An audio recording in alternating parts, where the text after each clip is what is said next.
Hello everyone, audience, fellow engineers.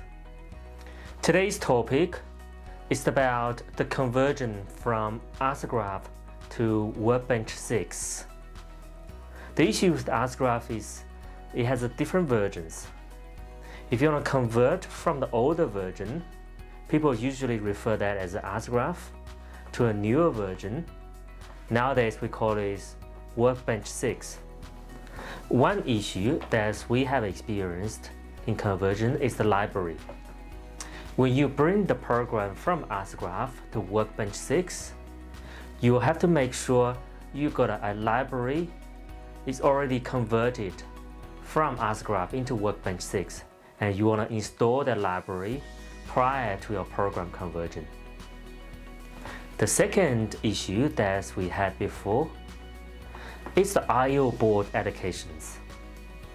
For unknown reasons, during the conversion process, you may discover some of the I/O boards will have to be reconfigured. For example, with a Modbus TCP board that's configured in the ASCADA, once you've converted the program into Workbench 6, you may discover that those I/O boards are no longer working. We had already provided these issues back to Schneider for their development team to investigate. In the meantime, we have discovered a solution ourselves of get around this issue.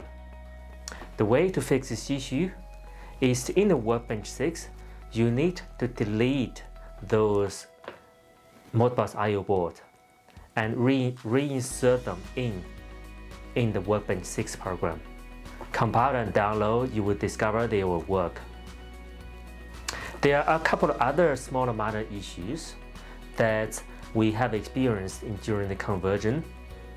If you're interested to know more about it, please follow us, subscribe so you can watch our next video. And we hope all these videos will help you, our fellow engineers, audience, clients, to gain your industrial expertise into control system area.